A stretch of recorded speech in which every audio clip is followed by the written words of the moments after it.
Assalamualaikum warahmatullahi wabarakatuh.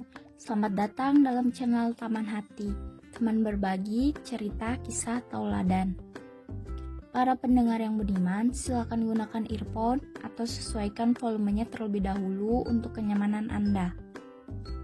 Terima kasih bagi teman-teman yang telah mendukung channel Taman Hati.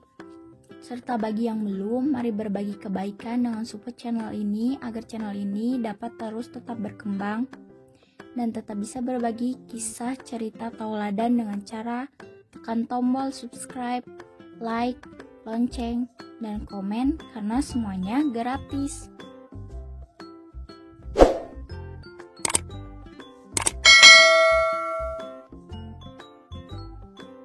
Agar Anda dapat menyimak kembali cerita kisah inspiratif berikutnya, silakan ketik Taman Hati, cerita kisah tasawuf. Wassalamualaikum warahmatullahi wabarakatuh. Selamat mendengarkan cerita sederhana kisah istimewa. Bismillahirrahmanirrahim. Alhamdulillahirrabbilalamin. Assalamualaikum warahmatullahi wabarakatuh. Dikisahkan di suatu negeri Romawi, terdapat beberapa para pemuda dari elit bangsawan. Suatu hari, mereka mengunjungi perayaan salah satu suku di tempat mereka, di mana tradisinya masyarakat di sana adalah menyembah patung. Adapun tiap tahunnya yang diadakan di pusat kota adalah dengan ritual penyembelihan hewan untuk sajian berhala. Kala itu, raja mereka mengharuskan warganya datang guna memberi sesaji dan menyembah berhala. Keharusan inilah yang melahirkan rasa berontak dalam diri para pemuda bangsawan tersebut. Dengan nurani dan kejernihan pikiran, mereka menolak keharusan sang raja yang menyuruh segenap warganya memotong hewan sesaji untuk dipersembahkan kepada berhala, terlebih harus menyembah patung.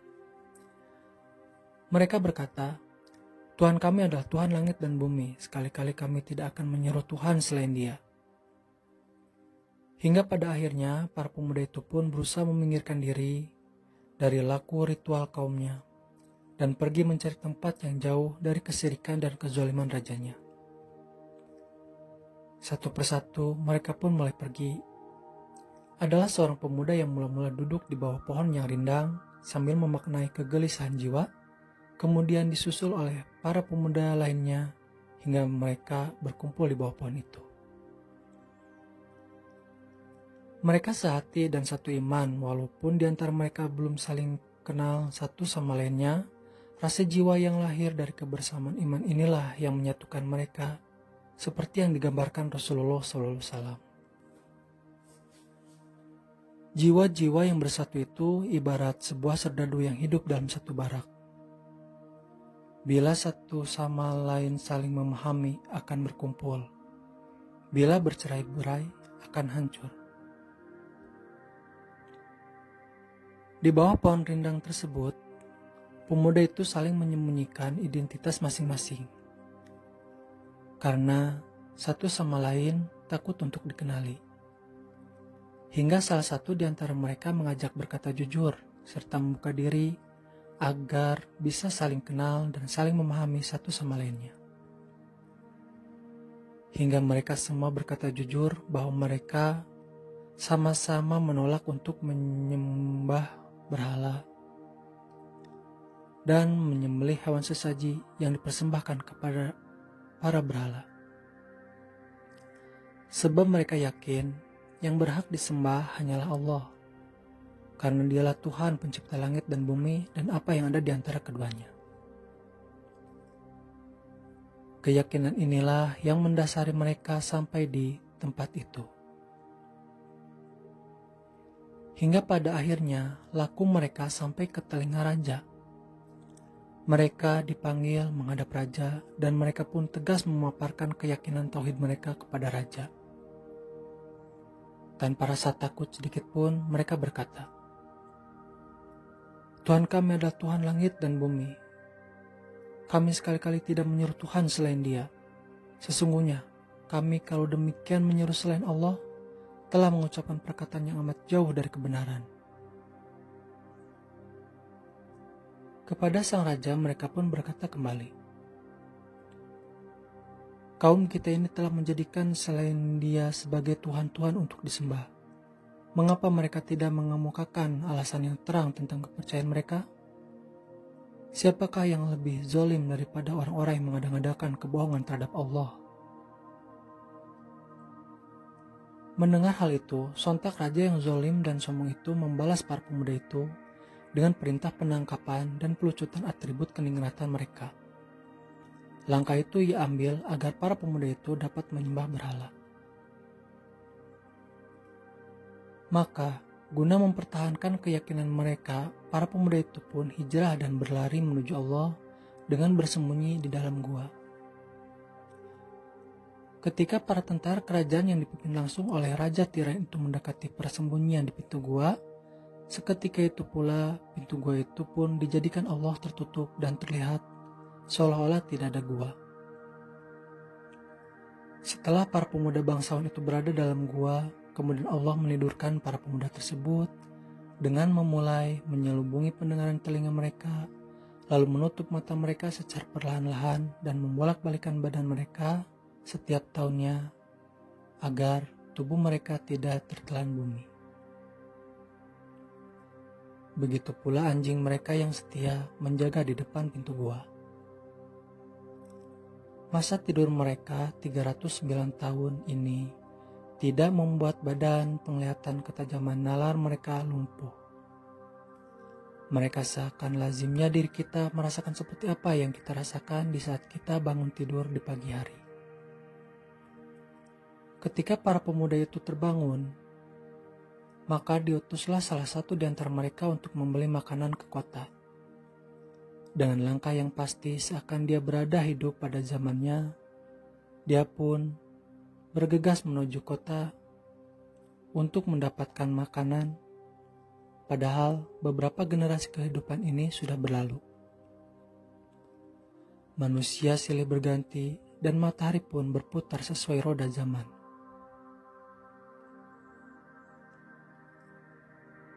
Sesampainya di kota, dia pun merasakan keterasingan saat melihat geliat komunitas kota itu. Lalu dia pun mendekati salah satu penjual makanan untuk membeli yang dibutuhkannya. Ketika ia hendak membayar dengan mata uang logam Bizantium, sontak penjual makanan itu merasa heran dan berpikir dari mana anak ini mendapatkan uang logam tersebut. Serta dia pun menerka jangan-jangan pemuda ini baru saja mendapatkan harta karun. Lantas penjual ini pun bertanya, "Wahai pemuda, dari manakah kau dapatkan uang logam Bizantium ini? Dan siapa dirimu sebenarnya?"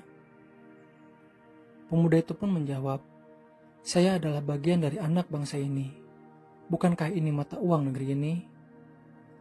Dan untuk Anda ketahui, saya adalah bagian dari dinasti kerajaan." Penjual itu pun bertanya kembali, "Wahai pemuda, siapakah rajamu?" Pemuda itu pun menjawab, dan ia menyebutkan nama rajanya.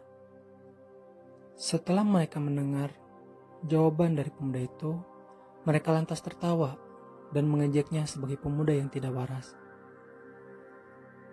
Karena nama raja yang telah ia sebutkan tadi adalah raja yang hidup berabad-abad yang lampau, yang pada akhirnya pemuda ini pun dibawa beramai-ramai ke pihak yang berwenang. Ketika pemuda ini mampu meyakinkan mereka bahwa dia dan kawan-kawannya adalah para pemuda yang sehat dan tetap ingin mempertahankan keyakinan tauhidnya. Hingga penggawa kerajaan yang dipimpin langsung oleh raja bersama rakyatnya, mereka ramai-ramai mendatangi gua tempat para pemuda itu berada. Ketika mereka telah mendekati gua tersebut, para pemuda dalam gua itu bergegas menunaikan sholat, agar dapat menenangkan perasaan mereka dengan menyerahkan diri kepada Allah atas segala hal yang mungkin akan terjadi. Karena mereka mengira yang datang mendekati gua itu adalah pasukan tentara kerajaan dan beserta rajanya yang tiran.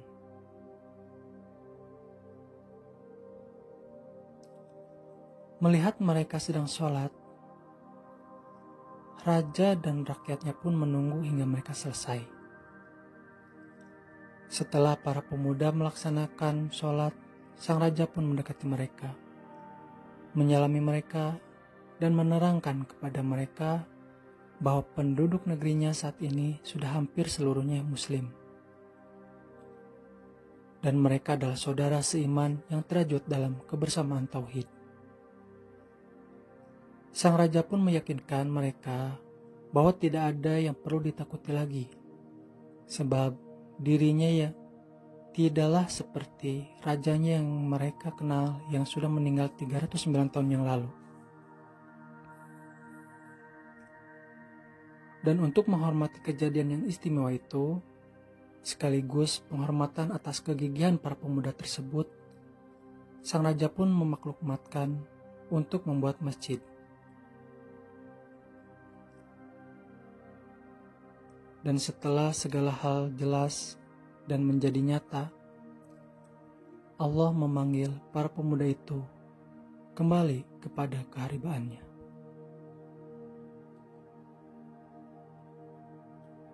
Sekian untuk cerita kisah teladan kali ini.